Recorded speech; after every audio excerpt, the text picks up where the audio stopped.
So, for those who are aware, if you've known me by this long on this channel, I really like The Nightmare Before Christmas, as I'm sure a lot of you guys out there do too. So, I'm always excited when we get new content for Nightmare Before Christmas rather than just milking the whole, hey, don't you like Nightmare Before Christmas? Yeah, it's... Let's be real. Even Disney, when they realized how popular the movie was, even though they put it on Touchstone, they're more like, I guess you could call it their max line for movies.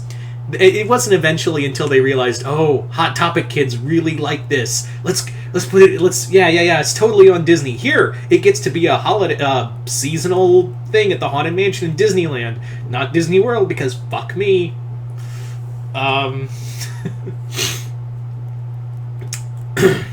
So, yeah. Now, in all seriousness, I think we all love Night Before Christmas. It was a staple for a lot of us. It was kind of like our beginner for being a weirdo, right? Like, if you watched Night Before Christmas and loved it, you were probably going to like everything else that was weird and oddball, and chances are you shopped heavily at Hot Topic. I am not going to stop making the Hot Topic jokes, just strap in, I'm going to do it any chance I get. Anyway, but as we all know, we haven't really gotten an official sequel, although, to be fair, you could call Oogie's Revenge, the PS2 game, the official sequel, but you know how it always is. It's not canon unless we get another movie. Yeah.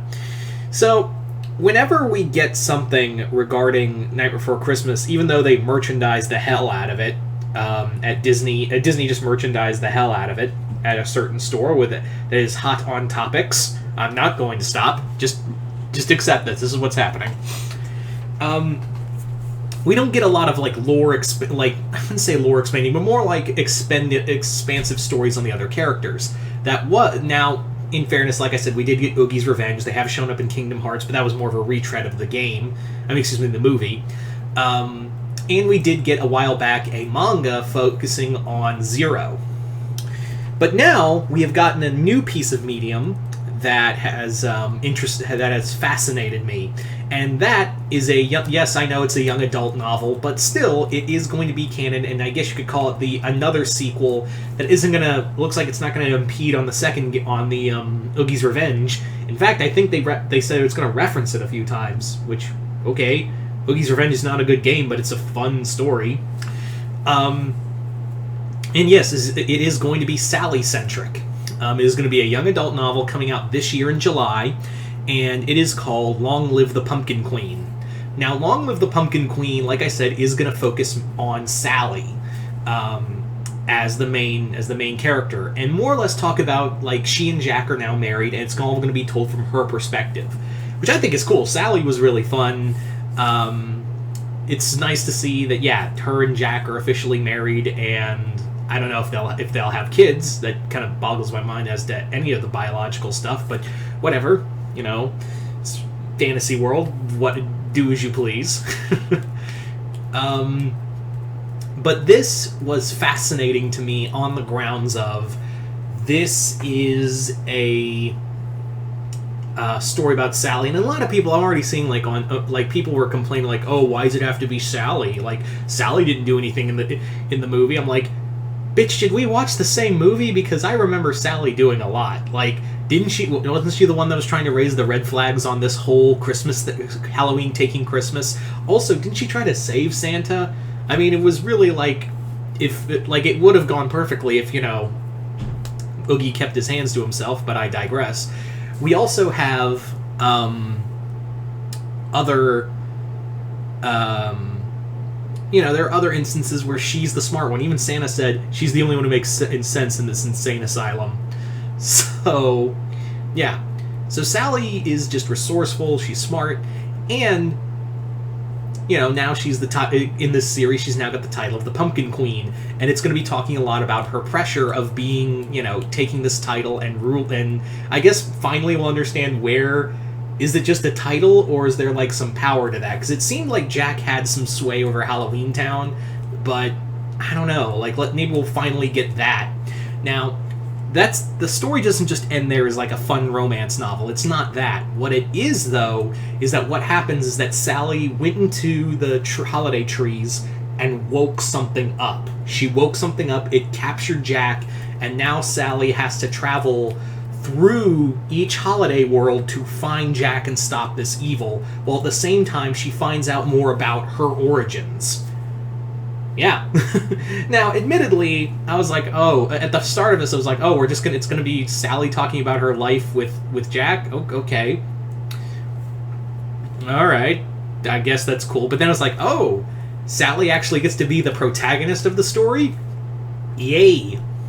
So, in this story, let's talk about, like, what the elements could be. Now, let's talk about the villain that Sally woke up.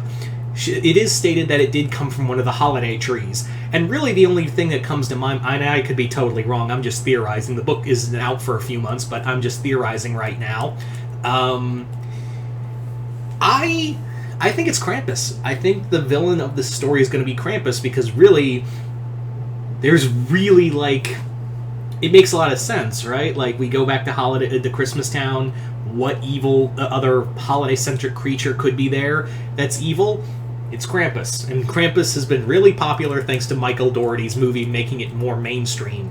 So it's no doubt in my mind that Krampus is the most logical pick for that. Now, again, I could be totally wrong. They didn't say it was Oogie Boogie again. I don't think it needs to be Oogie Boogie. But I think I think having Krampus here it makes the most logical sense. But again, I could be totally wrong. Now, as to seeing the other holiday worlds is going to be really cool. Now, Sally is not a fighter, she's more of a thinker, and I like that. Like, she's going to be more, like, resourceful. Like, hell, she can just rip her apart and she'll just come pull herself back together. I think that's the best part about her. I do want to see, like, we do know what obviously Halloween and Christmas Town look like, but I'm curious to see what, 4th of July looks like. Who rules that world? Is it Uncle Sam? Actually, no, I kind of want to see that. I kind of think it is probably like Uncle Sam. He's riding like a big fucking bald eagle, and he's got the American flag, like as a cape. I was about to say like he's holding it up, like yeah. But now I just imagine Uncle Sam with an American flag cape, and like riding a big eagle with Gatling guns mounted on its shoulders. That's because that's America as fuck. America. That's probably not going to happen, but now you kind of wish that would happen, right? As for, like, I want to see, like, the other worlds, like Thanksgiving, where we all just eat a lot of food and wait for Christmas. What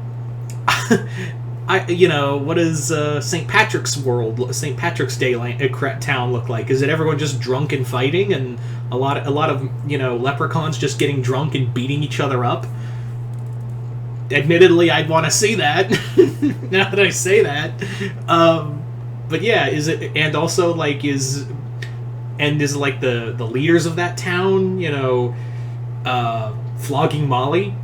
Damn it! The more I say these things, the more I want them, and I know it's not going to happen. What? I'd really like to see like the other worlds. I think that's the big draw for me, and seeing what Sally can do on her own. And I'm curious to see what if these origins are real, because all we know is that, yeah, Dr. Finkelstein made her, but what was she before that? You see, that kind of leads me to think that maybe there was something more than Finkelstein creating her. Maybe maybe she was alive at one point, maybe she was something else and died, and Finkelstein put her back together, very Frankenstein-esque, or maybe she's just an amalgam of other beings. Like, that could easily be the case, too. So, this is going to be very fascinating. I'm really excited. This sounds like a really cool premise. I do know that it is going to be young adult, so I'm already preparing myself for, like, okay, it's going to have the young adult tropes. But, hey, this sounds like the most interesting content we've gotten out of Nightmare Before Christmas in a while. So, and I know a lot of you guys are out there who are Nightmare Before Christmas fans as well. So I know a lot of you guys are also excited for what happens in here. So I'm optimistic. I'm curious. Again, I could be totally wrong about it. Krampus being the villain. Could be someone else or something else. But like in my mind, that just meant like when they said like great evil from deep within the holidays, I was like, the only other evil I can think of that's related to holidays. What else is it going to be? The Yule Cat? Baba Yaga maybe, but that's It's a little, that could happen too. Honestly, that would be. Now this isn't going to be done by Tim Burton. This is going to be done by, I forget her name, but yeah, it is going to be done by someone else. But I think everything has to be okayed by Burton since it is mostly his creation. So if it's good for Burton, it's good for me. That's all I'm going to say. But you guys tell me in the comments below, what do you guys think of this Nightmare Before Christmas sequel? Are you guys excited? Are you guys not? What do you think the great evil is? Are you guys excited to see like a Sally-centric story? Just comment below, let me know. And as always, if you haven't already, hit the link below to my Patreon to get exclusive content over on that side. And other than that, I'm Mr. Multiverse. I'll see you next time in the Multiverse.